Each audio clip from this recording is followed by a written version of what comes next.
Isang mapagpalang araw, Sir Alex, ganun din sa inyong mga tagapakinig. Ako si Elmer at nais ko lang ibahagi ang aking mga kwento patungkol sa kababalaghan. Maiikli lang po ito, sir, pero base sa tunay na pangyayari. Karanasan ko mismo kasama ang aking kaibigan at ng aking pinsang babae. Itong unang ikukwento ko sa inyo, malamang ay hindi ito masyadong nakakatakot sa iba, pero para sa amin ng kasama ko, nakakapangilabot din talaga. Isa akong driver ng van, Sir Alex, at may kasamang konduktor na itago na lang natin sa pangalang Mario.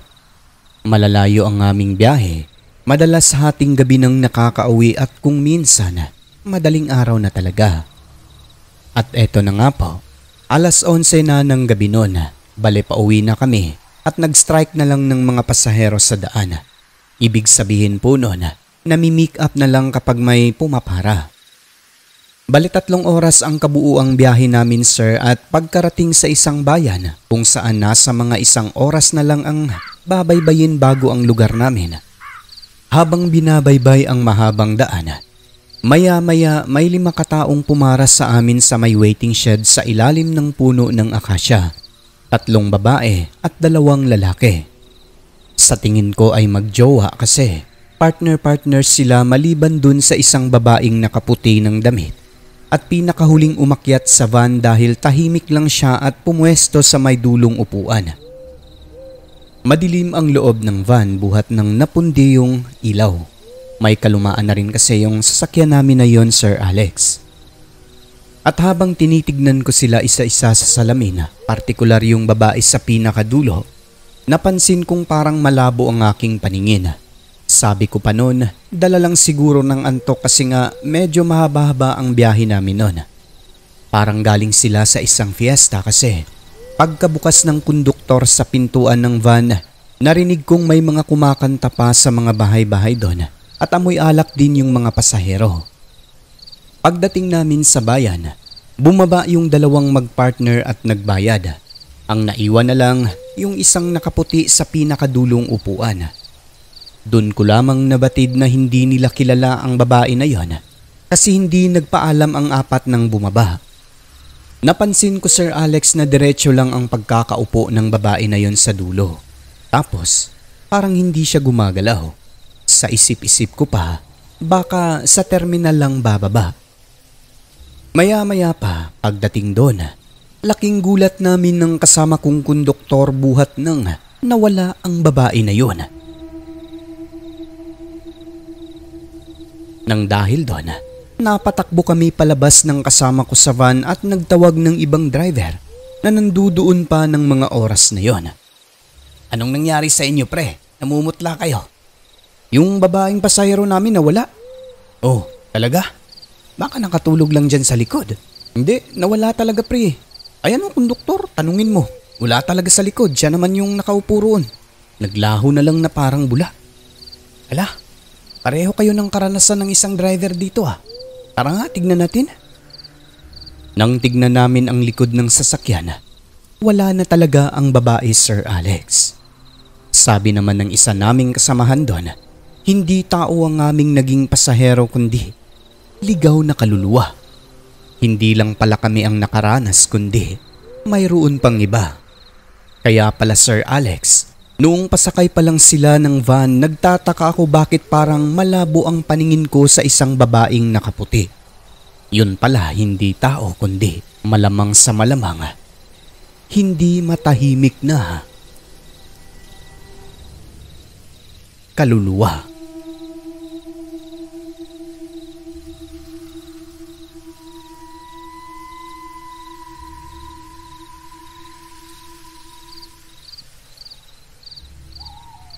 At eto naman po, Sir Alex, Karanasan ng aking konduktor na si Mario. Hindi tungkol sa kaluluwa kundi tungkol naman po sa engkanto. Bago ko siya naging konduktor, si Mario ay isang magbubukid. Tumutulong sa kanyang tatay na mangopra sa kanila. Minsan isang araw noon, takip silim na siya nakauwi dahil nakatulog sa landahan. Sa mga hindi nakakaalam, ang landahan po ay patuyuan ng kopra. Mga 6 na metro mula sa landahan na yon, mayroong bayabas sir na maliit ang bunga tapos may bahay na parang sa anay sa ilalim mismo nito. Yun bang lupa na umumbok sir at dikit talaga sa puno. Ibang klase kasi matigas daw yun Sir Alex na pwedeng patungan ng tao. Pero hindi sila masyadong lumalapit doon buhat ng baka may ahas daw sa loob. Bale iniimbakan nila ng kahoy na panggatong tapos yung bunot o balat ng bunga ng nyog na kinokopra. So ayun na nga po. Alas 4 ng hapon nun ay humiga-higa siya sa duyan. Di na malayan ng aking kaibigan. Makaraan lang ang ilang minuto ay nakatulog siya dahil sa pagod. Medyo marami-rami rin kasi ang inakyat nila ng mga puno nun. Mayroong pusang gala roon sir na pumupunta sa landahan kapag nandoon sina Mario. Kapag wala naman, umuuwi rin ito sa kung saan ang inuuwian niya. So habang natutulog, nagising si Mario dahil mayroon umanong kumakalabit sa kanyang likuran. Napag-aakala pa niya nung una ang pusa lang na laging nagpapakita sa landahan. Ngunit pagmulat ng mata, nagtaka siya Sir Alex kasi nasa ibabaw naman ang pusa na yon. Nakaharap sa baba malapit sa kinaroroonan niya at nananayo ang balahibo. Yun bang hitsura ng pusa Sir Alex na takot na takot.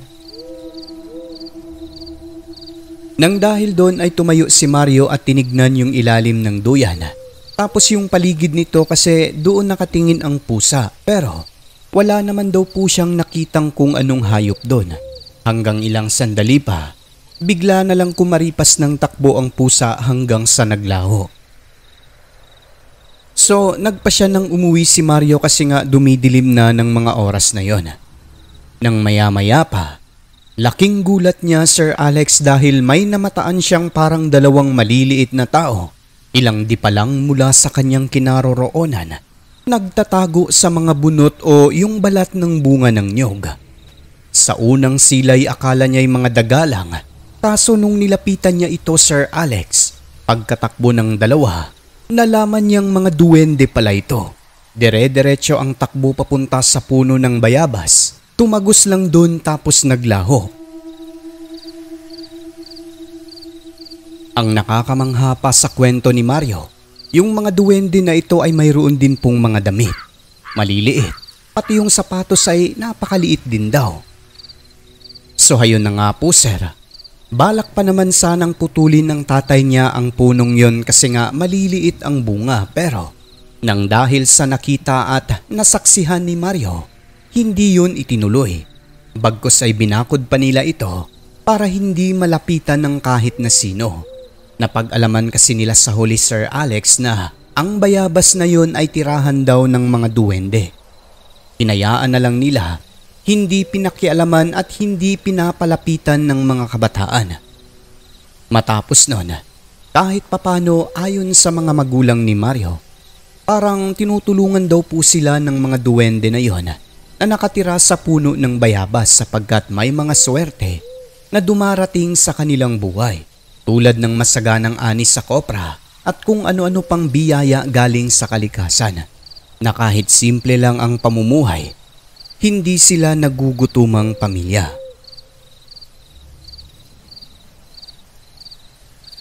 At eto naman po Sir Alex, karanasan ng babaeng pinsan kong itago na lang natin sa pangalang Ade at ng mister niyang si Gabi sa aswang. Bagong lipat lang sila nun Sir Alex sa isang baryo na tahimik. Nakabili kasi sila ng bahay at lupa sa murang halaga. Ang lugar na yon kung hindi nyo na itatanong, wala pa masyadong katao-tao nung time na yon dahil isa itong bukid na sinubdivide lang ng may-ari ang lupa tapos binenta. May mga kapitbahay naman pero malalayo talaga ang agwat. Kahit tindahan doon, Sir Alex, maglalakad ka pa ng higit 5 minuto. Yung kauna-unahang tao na nakabili ng lupa roon ay nagtayo ng bahay. Bale sila pa lang talaga at walang ibang nakatira. Simple lang ang tahanan, tipong kubo pa rin kung maituturing. Maayos ang pagkakagawa, Sir Alex. Presko dahil may silong at gawa naman sa pawid ang bubong. Ang rason daw ng may-ari kung bakit binenta sa kanila ng mura ay dahil malayo ang mga kapitbahay, which is totoo naman po. Walang kuryente, tapos wala pang tubig nung time na yon na maiinom. Mahirap kasi kinakailangan mo pang mag-igib sa kapitbahay na malayo. Ayos lang naman sa kanila kasi may motor naman ang mister ng pinsan ko. Kinakarga niya lang sa harap ang container kapag mag-iigib ng tubig. At ang isa pang mahirap sa lugar na yon, sir, ay dahil malayo ang sakayan ng tricycle. Kung pauwi ay ihahatid ka naman, pero kapag sasakay ay kinakailangan mong maglakad ng halos 10 minuto o sobra pa. Ngunit kahit ganon ang sitwasyon sa baryo na yon, binili nila ang lupa kasi nga napakamura lang ng halaga at may bahay na, di ba? Sino ba namang aayaw nun, swerte na yun sa kanila. Sa umpisa ay wala naman pong problema. Katunayan ay napakagandang tirahan ang lugar buhat ng malayo sa polusyon at ingay ng syudad. Ngunit nung mabuntis ang aking pinsan, dito nagsimula ang kalbaryo nilang mag-asawa. Ayon sa tinderang minsang nakausap ni Adet sa tindahan, umalis daw yung dating nakatira sa bahay nila na nabili sa murang halaga dahil ginagambala di umano ng isang aswang. Pero ayon kay Gabi, alangan siyang maniwala sa tindera kasi sabi niya parang panakot lang. May pagkatsismosa rin daw yung bibig ng tindera na yon. Ngunit simula nung mabuntis ang pinsan ko, sir, tuwing gabi nakakarinig sila ng huni ng aswang, lalo na yung kikik na pabalik-balik talaga. May huni ng baboy kung minsan sa silong na kapag inuusisa ng mister ay wala namang nadadatnan. Subalit meron daw talaga, Sir Alex, kasi naaamoy din nila ang mabahong amoy nito na parabang mapanghi na ewan. Kaya nang dahil doon at dahil na rin sa sinabi ng tindera, tuwing araw ng Sabado kung kailan gabi nang nakakauwi ang mister ni Adet mula sa trabaho, umuuwi na lang siya sa syudad tapos dinadaanan na lang ng mister para sabay nang umuwi ng gabi. Sabi ng iba, mga buntis lang daw ang pakay ng aswang, pero sa karanasan ng mag-asawang ito, hindi lang buntis dahil maging yung mister ng aking pinsan, sir, hinabol ng aswang sa daan. At yun na nga po, habang lumalaki ang tiyan ng pinsan ko, kasabay nun ang malimit na pagpaparamdam ng aswang tuwing malalim na ang gabi. Kung minsan may naglalakad sa bubong kasi kumakaluskos doon, at kung minsan lumulundo na parang may nakapatong na mabigat. Ang ginagawa naman ng mister niya, tinutusok ng pamalo kasi akala nila ay pusa lang na nakapatong doon. Hanggang sa isang pagkakataon, Sir Alex, dito talagang nasindak ng husto ang pinsan ko sapagkat nakita niya mismo ang aswang sa silong ng bahay nila. 10:00 pasado ng gabi, habang nakahiga ay nagtaka silang mag-asawa kasi may kumakaluskos sa silong ng bahay nila. Dahan-dahan na bumangon si Adet at dumungaw sa siwang ng sahig na kawayan. Nang sa di inaasahan, nasilayan niya, sir, ang sobrang itim at kakaibang nilalang na nakadapa sa silong nila, pero nakatingala ito sa tapat mismo kung saan sila natutulog na mag-asawa. Sa sobrang hilakbot ni Adet, napasigaw siya nang wala sa oras, at yung mister niya naman kumuha ng mainit na tubig at binuhusan ang aswang sa ilalim. Nang ginawa niya yon ay narinig nilang kumaripas ng takbo ang nilalang sapagkat sumentro talaga ang mainit na tubig sa mukha nito. Matapos ang pangyayari na yon, nagpasama na si Adet sa kanyang mga kapatid sa bahay nila lalo na't hindi naiiwasan na kung minsan ginagabi ang kanyang asawa. Kung wala naman ang kanyang kapatid, yung nanay ang kasama. Kwento pa ng aking pinsan, sir, kapag kasama niya raw ang kanyang ina, hindi nagpaparamdam ang aswang. Siguro'y takot dito kasi matapang din talaga ang nanay niya at malakas ang dungan. Kung sa Bisaya pa, ilawon ugway suka-suka. Kakainin niya raw ang aswang kapag mahuli nang walang suka-suka. So ayun na nga po. Ang ginawa nila, ang silong ng bahay ay nilagyan ng mga tinik ng suha ayon na rin sa suhestyon ng isang kakilala. At tuwing hapon, nagpapausok din sila ng mga goma. Simula noon ay naging maayos naman po ang pagtulog nila bawat gabi. Ngunit may isa pang pangyayari na talaga namang hindi nila inasahan. Ang kasama noon ni Adet sa bahay ay yung kanyang nanay at isang kapatid na babae. Gabi na makakauwi ang mister dahil araw ng Sabado noon, kung kailan weekly meeting nila sa trabaho. Kung minsan magiinuman pa kasama ang boss kaya may mga pagkakataon talaga na hating gabi na nakakauwi. Pero nung gabi na yun, Sir Alex, maaga pang umuwi ang asawa niya. Mga 9:00 pa lang nang baybayin nito ang kahabaan ng daan pauwi sa mismong bahay nila. At nung malapit na, pagdating sa may tindahan, gumewang-gewang ang motor na minamaneho. Na flat na pala ang gulong sa likod.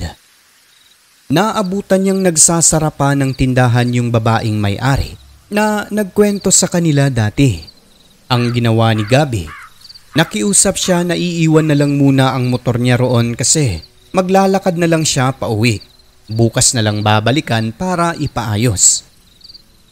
Umayag naman ang tendera kung kaya umalis na rin siya.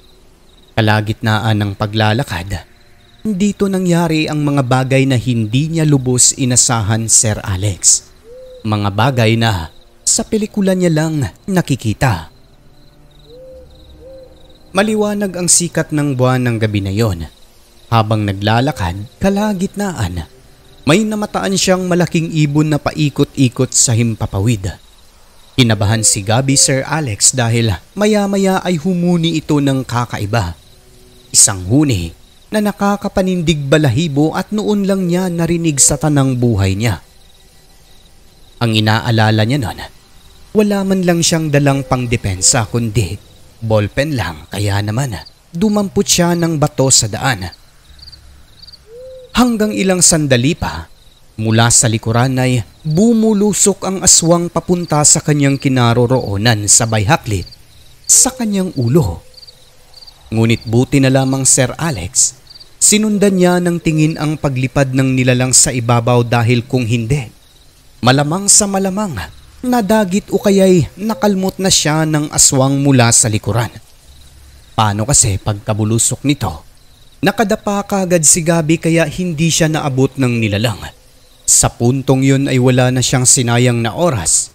Binato niya ang aswang kahit hindi naman natatamaan. At walang kung ano-ano, kumaripas na ng takbo papunta sa bahay nila.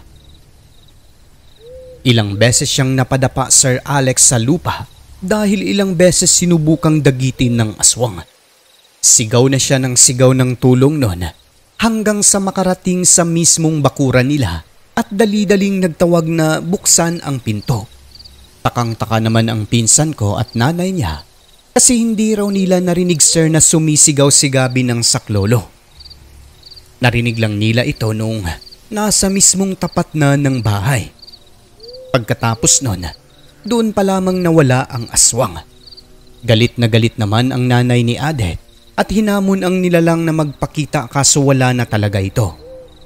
Nasabi na lang ni Gabi, napaka-agresibo ng aswang na yun sapagkat hindi lang buntis ang pakay, kundi maging siya na kalalaking tao, sinubukan pang biktimahin. Ngunit ayon naman sa kanyang binana, baka may kasalanang nagawa itong asawa ng aking pinsan. Ang naisip nilang dahilan, Sir Alex, yung binuhusan niya ng tubig sa silong kasi sumentro nga yun sa mukha ng aswang. Maaaring ang humabol sa kanya sa daan At yung aswang na binuhusan ng mainit na tubig sa mukha sa silong ay iisa. Sino ba naman daw ang hindi magagalit noon eh? Ikaw ba naman buhusan ng mainit na tubig sa mukha, di ba? Pero buti na lang talaga at alerto si Gabi nung oras na yon dahil kung hindi, malamang sa malamang, nadali na siya ng agresibong aswang. Nang dahil sa pangyayari, pansamantala nilang iniwan ang naturang baryo. Bumalik na lamang sila noong may mga kapitbahay na.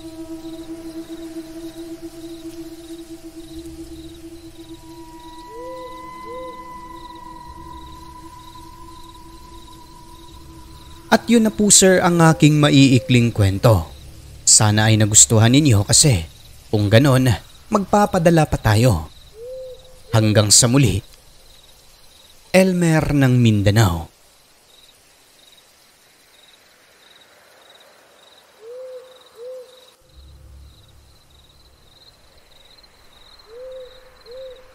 Ang mundong ating ginagalawan, nababalot ng kahiwagaan na tanging ang Diyos lamang ang siyang may kasagutan.